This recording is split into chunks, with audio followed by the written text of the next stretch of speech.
Good evening, everyone. It is Sunday. What is it, the 21st? I've been traveling, so I don't know exactly what date it is. It's the 21st. And this is a new builder call. And so tonight I am going to be talking a little bit about, last week we talked about names lists, how to create a names list. So I just talked to Kim and Marianne just a little bit about their names list. And today we're going to move into like scheduling your first classes and what that looks like. So if you haven't done your names list, we just talked to Kim and Marianne. We talked about just looking through your Facebook contacts, looking through your email contacts, looking through your, your message, on your phone about looking through all that and looking at names. And it might not be someone you're going to reach out to this week, or maybe not even like, in the next few months, but just writing their name down as a possible contact of someone that you think might be interested in essential oils. We don't know. So I found in this business in almost 3 years that like the people that I least expect are gonna want the oils, they want them. And the people that I most expect don't. So it's not really our job to determine that for them, right? We can't determine what people need. So all we can do is we know the oils are awesome. We know we want to share them and get at them in as many homes as we possibly can because we know they're gonna change lives. And so it's just our job to help the people around that we care about and we love. If there are contacts, most likely it's people in our circle, right? And we want people in our circle to be happy. We want them to be healthy. And for me, if I am holding back on not sharing with people, I feel like I'm almost hiding a secret at this point. Like they don't know about it, right? So I want people to know about it. So it's kind of like, how do you go about sharing with them? And a lot of times it's just, we talked about just being out and being about, with our family and friends and talking to them. That's like the easiest way. It's the most natural way, and just doing things. Marianne talked to someone at the Woodward Cruise this weekend, and, Kimberly said this weekend she was out talking to some people. I was out at my reunion this weekend talking to people. So being out and about and just being open about it and being a parent. For the people that we don't see that are on our names list, that can be a little bit more tricky because you don't want to just come off and be like, hey, all of a sudden start talking to you. I'm selling oils. Do you want some? But it could be something like, hey, I was just thinking about you the other day. I was going through like my friends and my contacts, and I just thought about you because I've been really helping a lot of people out with essential oils, and I'm just wondering if you're open to learning more about them because I'd love to invite you to like a class that I'm having, or I'd love to invite you to like an online webinar if you're interested. So it doesn't have to be like, I'm selling these, do you want them? But more just like, hey, I was thinking about you, and or the different people, if it's like one of my high school friends, I'd be like, hey, it was great to see you at the reunion. I never mentioned this, but I was thinking about you, after I left, blah, blah, blah. So just kind of figuring out the right way that you want to do it. But you don't want to just all of a sudden just like plop a message in their Facebook message, like I'm having a class, without even just kind of opening up something for them, which I think you probably know that. But so if you're a new builder and you're listening to this recording and you haven't come up with a names list, I encourage you to write down names, because it's just different when you write it down and you go through your contacts. And it doesn't mean that you have, like I said, have to contact them now. I've heard in doTERRA some of the biggest ranks, like diamonds and blue diamonds and presidential diamonds, they have lists of 500 names. A lot of them have only not even gotten through the first 100 of their names, okay? So they just literally write down all these people's names, but they might not even get through the first 50 before, they're going at it. So it's not like you're just going through these names, it's just like you're writing them down as possible contacts for the future. And if you have a big network of people, you're gonna have more names too. So it's just different, like, you have like your warm market friends, especially if you're just starting your business. Like when you first start, you're like, oh yeah, I know this person's going to be interested. And you kind of have your people that you want to start off with, which is great because the health-minded people. But it's kind of as you go down the road and you've been doing it for a couple of years that, you got to keep that interest out there and keep talking to people and keep meeting new people and keep, putting yourself in different situations where you're going to meet people and connect with people. And that's how your network grows. So just a few things to kind of think about as you're creating your names list, adding to it, and like reaching out to people. Just kind of add to the reaching out. Yeah. If you're reading people's Facebook posts, keep an eye out to what they're saying. They may be mentioning something that, hey, I have something that can help you with that. Yeah, I do that too. So not like I'm, if someone says something like, or I notice like a friend's always like posting like, oh, my kid is sick again. Like I might private message them and be like, hey, how's it going? I saw your post the other day about your kid, would you like to try something? I'd be happy to like send you a sample. I'd be happy to, you can pop over to my house and I'll get it to you. And Nina, who's one of my builders on my team, she was in my Holistic Moms Network, and that just thing happened to her, but she had something going on with her, and I made her something, and it worked, and she became one of my builders, and she bought like a really large kit like within a month. So it's those people that you reach out to, you never know what's going to happen, and they're usually very appreciative of trying to help them out because we know that the oils are going to help them. So yeah, it's a good thing to look for on Facebook, because everyone's always telling you how they feel on Facebook, right? Or that their kid's sick, especially when this time of year is coming up. Yeah. So in school starting, all of those things. We, I'm saying this on recording, but we dodged a huge bullet last week. I'm so thankful. Our babysitters babysat on Tuesday, and then the mom called me on Wednesday, and they had lice. Oh. I was like beside myself. I was like, oh my gosh. Well, you cannot do anything with like, I couldn't do anything at that point for the lice. You can do something to prevent it, right? But once you have it, it's if you have it, it's like you can't put oils on. But of course, I took my kids up to the showers, like coconut oil, rosemary, eucalyptus. I was like rubbing all over their head or whatever. Thank God we never got it. I don't know how that happened, because those two teenage girls were all over my whole house. They were laying on stuff. Like I don't know how. I thank God. Like I think I prayed for like an hour or something. Like thank God I dodged that bullet. But now, since they're going to be going back to school and co-ops, I'm going to be making sure I put on, there's a preventative spray that you can make. Spray bottle with like eucalyptus, manuka, rosemary, clove, whatever. I'll be spraying that on their heads just as a preventative, because you can prevent the little buggers, but once they're there, it's really hard. So that would be something that would be good to post on your Facebook pages as people start the school year, because that's always runs rampant, right? At the beginning of the year. It's crazy. Wouldn't it work too to just take the when you wash their hair and then at night or in the morning to put those oils in the shampoo and then wash their hair with that in there? Yep. So you can just do the Melaleuca and like in the shampoo and the rosemary in the shampoo, and that's totally fine. My girls don't shower every morning, so that's why I'll just like put it in a spray bottle and I'll just rub it. It's really, you know, like around the nape of the neck down here and like around the ears and around the side and the top or whatever. I mean, I was literally like, my head was like itching the whole day. I was like, oh my gosh, I hope I don't have it. Yeah. And you know, it's not deadly or anything. It's just more of a, you know, there's no like, it's not going to harm you. It's just more of a pain than anything. And I was just like, oh my gosh. I was using the oils more for calming. Okay. So I digressed a little bit, but all right. So names list, make sure you do that because you need to do your names list to see if you're going to invite to your first classes. All right. So scheduling a class. I know Marianne has had some classes. Kimberly hasn't. What I would do is I would get like a blank calendar, I know, or whatever you know, whatever you use for your organizer. I'm a paper person, maybe you're a computer person, and just look at your calendar for September. It's always good to plan like your classes even 2 months out. Like if you could even plan September and October and kind of like pencil in some dates. It just gets busy, right? And we need to let people know about their classes, like our classes a month ahead of time. So whether you put it on Facebook, whether you send a personal invite, whether you have a newsletter with your classes. And I always have a newsletter every month that I put in like my classes for the next month so people can kind of plan for them, creating events, whatever you want. So what I usually do is around now, I will just like start planning. And sometimes I'll do like a couple months at a time, but usually just a month ahead of time because my schedule changes. And I'll look and I'll start planning my classes. So have either of you done that for September yet? No. Not yet? Kimberly, I know we talked a little bit about that. I know we're going to meet this Wednesday, but we were talking about a couple of dates possibly, right? Yeah, I gotta hopefully have a better idea of my schedule.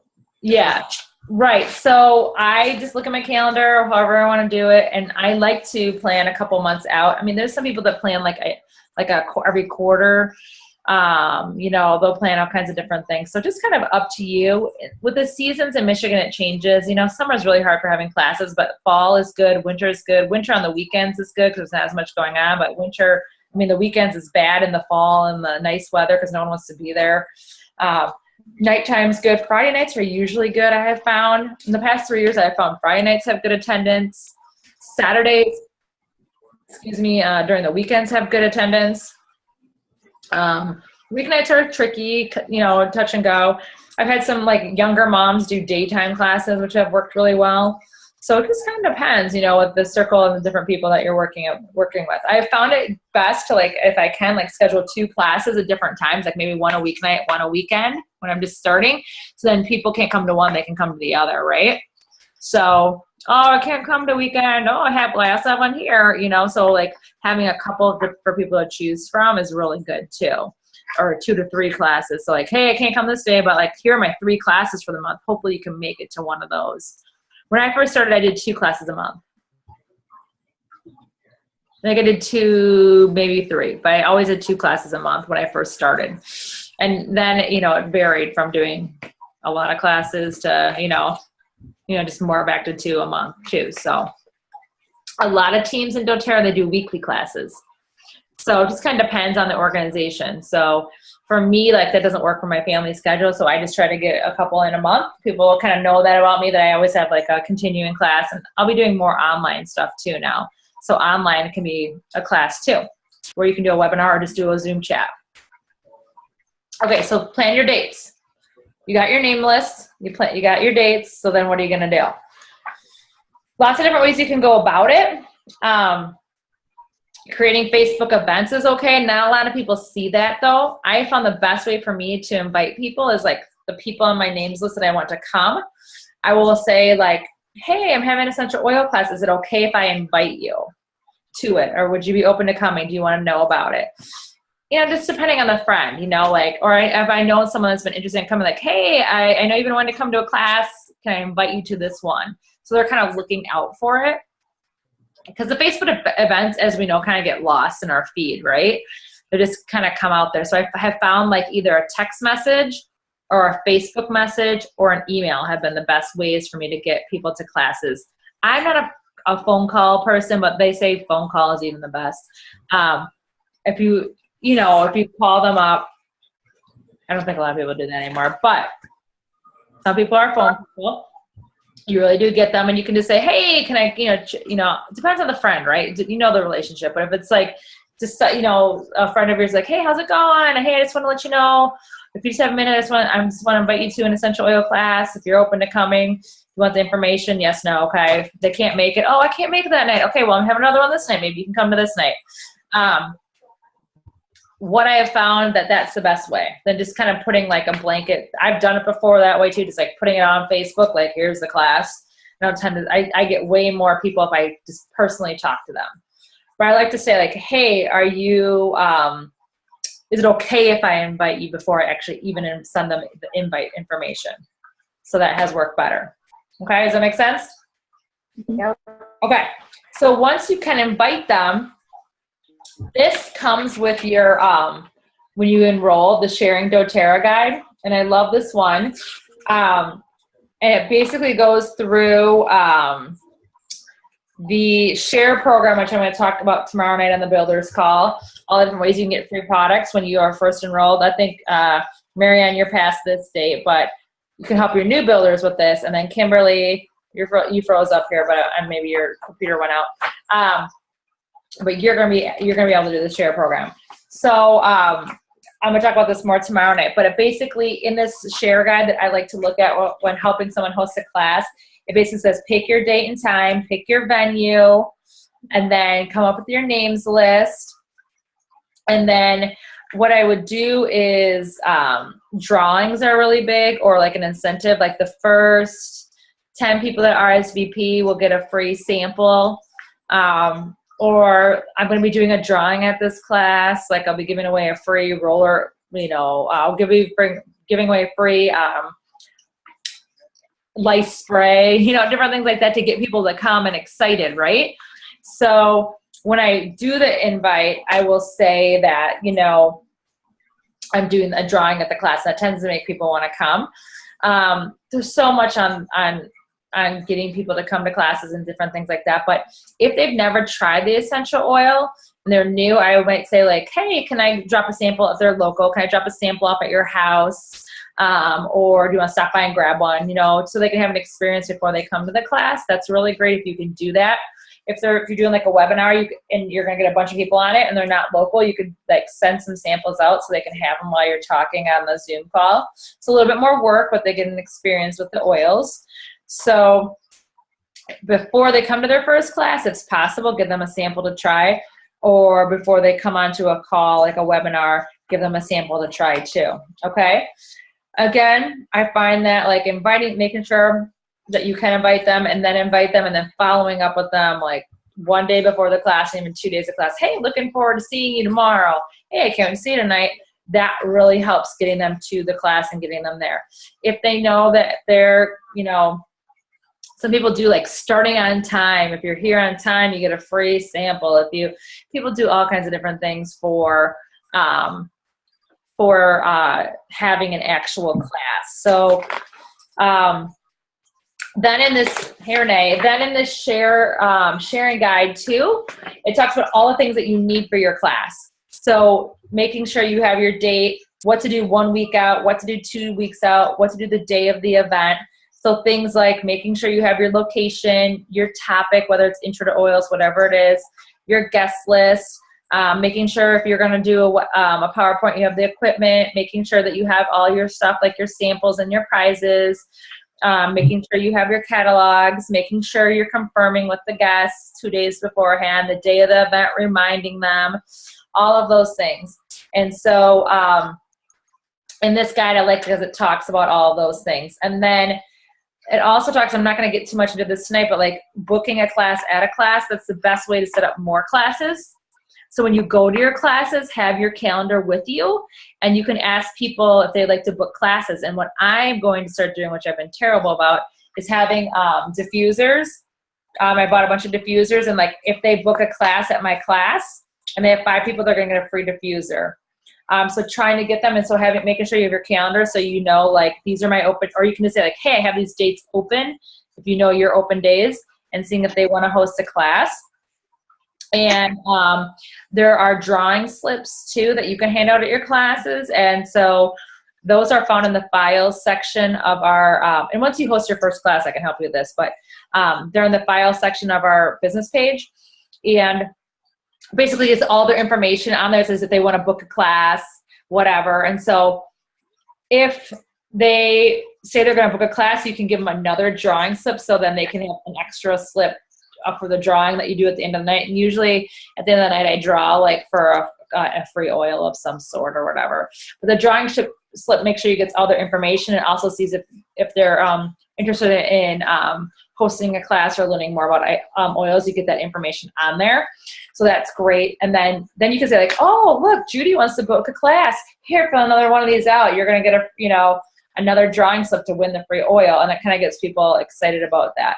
If you're doing it live on a webinar, it's a little bit different. They don't really fill out a drawing slip, but you could just, whoever's on the webinar, just somehow do a system and draw a name from the people that are on. And hey, you so-and-so won. And you could do like, is anybody open to hosting a class tonight? And if someone says they will, okay, you get an extra, thing. So you can just do it more virtually versus them filling it out, and you could have them fill out the information, some other way, before the class, or even, at that time. So that's just a little bit. So this share guide is really good. It comes with your kits for thinking about hosting a class, but also if you have business people on your team, this is good to help them plan their first class. So helps you guide someone to host their very first class. The big thing is connecting with them to make sure that they want to come to the class, getting them a sample if you can before the class, and then following up with them to make sure they're going to come to the class, giving some kind of incentive for them to be there. Maybe that's going to be the drawing, and then trying to book a class from the class, other people that are there that they might want to host, and having some kind of incentive for that. Those are the kind of big things with the classes. So I know that was a lot of information. I know, Marianne, you've had some classes, so you might be able to give some feedback on this, but just any questions that you have about once you have your names list and kind of starting to get your first class, this is not even the content of the class, but just kind of the whole aspect of inviting and getting people there. Things that you have experienced, Marianne, or just questions, or from either of you, Renee or Kim? I've done I've done the Facebook events, but from that page, you can message them automatically. It'll go straight to, your thing will go to them. And then I would post something every couple of days on the event, so I kept bringing it back up to the Facebook feed. So I bring it back up on there so it would keep showing up. So I put hints or like a cleaning something or just something different, just so it keeps popping back up. Yeah, just like, so when you've been to like people's like online, like clothing or jewelry things, like you're posting little things to kind of keep the interest going. That's great. So if you created like a Facebook event to kind of keep the interest going of things you're going to be talking about and just recipes and different things, that's a great idea for sure. Renee or Kim, do you have any questions with getting your first class in the books? I did my first class. That was last Sunday. And how did that go? I know you had it was great. Now, was it a live class or was it No, it was live. It was right in Brownstown. Okay. And how did it go? 37 emails and following up, nurturing, and it was good. I didn't have any product to sell at the time, like in person. Right. Yeah, but that was it. It was good. So you did yours all via email? No, I did mine in person in Brownstown, and then the nurturing, the following up. Oh, email. How did you invite them though? It was a group. It was a bunch of us, like my friend who has a Rodan and Fields. Okay. Okay. She's like my gym friend. So we all got together. It was awesome. And there were no other oils there. So it's like a big old party. Great. So it was kind of like an event that already was kind of set up. Easy peasy. Yeah. And so the following up is kind of what you're doing with all of them that were there. Exactly. Good. How about you, Kim? Do you have any questions? No. I just got me thinking. Right. Do I even have sound? It keeps telling me I don't. I know we're meeting on Kim. You can't see Renee right now. You don't have your picture up, Renee. But Renee, Kim's one of our. She's a new. Yeah, I don't know. She's our new builder in Ann Arbor. And Renee is downriver. So she's in Allen Park area. I think Kim freezes up a little bit. But yeah, so that was kind of all for tonight, just kind of making sure that you have created that names list and going through all of your contacts. We talked a little bit about that, Renee, before you popped on. Have you made your names list? Names list. Yeah, I'm doing everything virtually in essence. I'm not gonna. Right. No. Yeah. Not writing it down, but however you are going to create them. Yeah. So. Yeah. Yep. And we just said too. We just talked about people in doTERRA in the high ranks. They have like almost 500 people on their names list, and like I know you use different systems like MailChimp and stuff like that for reaching out, but it's kind of personally reaching out to them and. Just putting it out there, and seeing what happens. And then some people in doTERRA will come up with 500 people, but they'll only even get through their first 100 before they even hit diamond, So it could be the names list for people using the oils, but you can also create a names list for people you think that would be good in the business. So it's two ways of reaching out. One is for the oils and one is for the business opportunity too. So I know a lot of us are, we know in this business, you have to get partners alongside of you doing the business to really, really, really grow. So it's kind of thinking about it twofold. And a lot of times people have to use the oils first before they even think about the business side. But we all have those entrepreneurial friends, right, Renee? Yes. So, I'm just laughing because that was you. But, friends that are going to want to do the business side of it too. So tonight tomorrow night when we talk about the share program, which is awesome, and that will be kind of more of the business call, because last week on the business call there was a lot of people that wanted to know more about the share program, and it's something we definitely should know about for new people coming into the business, because it's another incentive for them to host their class. Even if they don't necessarily want to do the business side of doTERRA, for the first 120 days that they're enrolled, they can get free oils. So you might have someone that gets the oils that can take part in the share program. And so tomorrow night I'm going to be going more in depth with that. But it's awesome. It's just a really great incentive that doTERRA has created to get people sharing in the oils right away. And you can get a ton of free stuff. So tomorrow night I'm going to go more in depth about that. So this week's homework is going to be, so adding some more people to your names list, go through your contact list a little bit more, see if you can get some more names out there. I'm not saying you're going to contact them all right away. Get your calendar for September going. Plan 1 to 2 classes. Plan at least 2 so you have a backup, all right? Either if you're going to do virtual or if you're going to do inline. So in person. It could be one-to-ones too, you know, so if you have certain people you want to meet one-to-one. Get your classes for September so you can start to get those invitations out, whether it's going to be a paper invitation, which not a lot of people do anymore, but more, you know, texting them and saying, hey, I was thinking about you. Do you think, you know, you'd like to come to essential oil class? I'd love to send you an invitation. Asking them to see if you can send that and making that personal connection, and then inviting them to those classes. And then once that gets going, this guide really does help you in thinking about planning your first class, the steps that you have to go through to plan your first class, and thinking about, people always like freebies, so thinking about what you want to do for a freebie to get either people to come to the class, and then while you're there to get another class booked, which is something I need to work on. I very rarely ever book a class from a class, so it's something I'm going to work on doing a little bit more. Speaking of freebies, there have been a lot of essential oil necklaces and essential oil bracelets for like $5 or $7 on Amazon. Okay. A nice giveaway. Yeah, that's great. Anything like, you know, in that range, you shouldn't be spending a ton of money on giveaways, but that's a great price range. When you get the class in the box, when you're a business person, you get all those wild oranges and magazines for free. You can't beat that. That's just a great thing to be able to give away at your classes or to send to people too. So I always encourage the class in the box, and I buy a class in the box every so often too. So I have those to give away. I've been giving away my magazines and some wild oranges and just Yeah. give information. And I give the wild orange, or I give the magazine to people that are just interested. It's almost like a catalog, right? But it's even better because it's got all the articles in there. So the class in the box is totally worth it. And if you're a new builder, something that you need to get at some point. So I'll talk to you a little bit about that on Wednesday, Kim, too. But it's a really great, just has all the tear sheets and the different things you need for your first class. So yeah. Any other pressing questions? We have less than 1 minute. I do. Okay. I have someone that I was trying to nurture as a builder.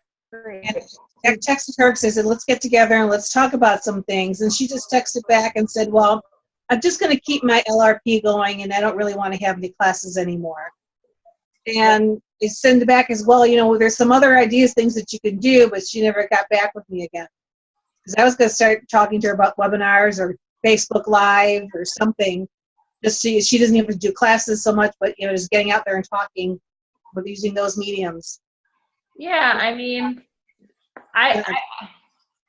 if someone doesn't want to build, it's really hard to kind of get them to really want to do it. You don't want to be pushing those people. Now, if there's a different thing going on where you think she might want to, and maybe another avenue she might want to explore, and you can share that with her.